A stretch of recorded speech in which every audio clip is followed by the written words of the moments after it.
When Nikon announced the Z6 III, the biggest talking point wasn't the design or even the specs on paper, it was that new, partially stacked sensor. And I'll be honest, at first, that phrase sounded like marketing jargon. So I spent time shooting with the Z6 III to understand what's really going on here. Right away, the camera feels familiar if you've used Nikon's Z series before. The grip is comfortable, the buttons are well placed, and it feels solid in the hand, not fragile, not overbuilt. But once you turn it on and start shooting, that sensor starts to show its personality. The partially stacked sensor sits in between a traditional full-frame sensor and a fully stacked one like you'd see in flagship sports cameras. In real use, that means noticeably faster readout than older Z6 models. Rolling shutter is reduced, not eliminated, but reduced enough that you feel more confident shooting movement, panning shots, and even faster action. Autofocus is where this sensor really starts to make sense. The camera locks on quickly, tracks subjects better, and feels more responsive overall.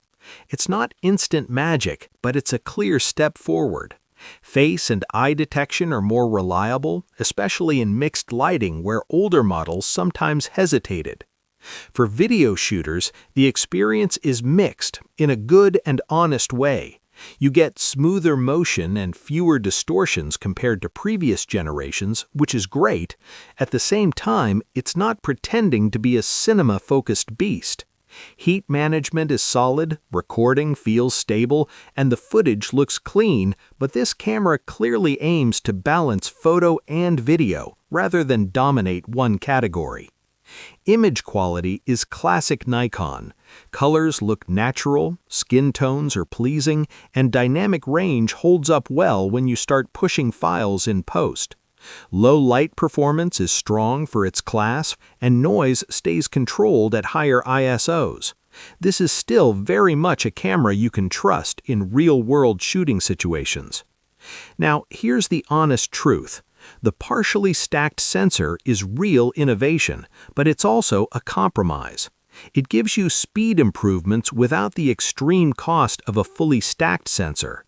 That means you get better performance than mid-range cameras, but not the absolute top-tier speed professionals might expect from flagship models. And that's where the Z6 III lands. It's not pretending to be something it's not. It's a camera for people who want faster performance, better autofocus, and modern features without jumping into ultra-high prices. So no, the Nikon Z6 III isn't fake, misleading, or overhyped in a scammy way. It delivers what it promises, just not miracles. If you understand what the partially stacked sensor is designed to do, the camera makes a lot of sense in 2025. That's the real story behind the Nikon Z6 III.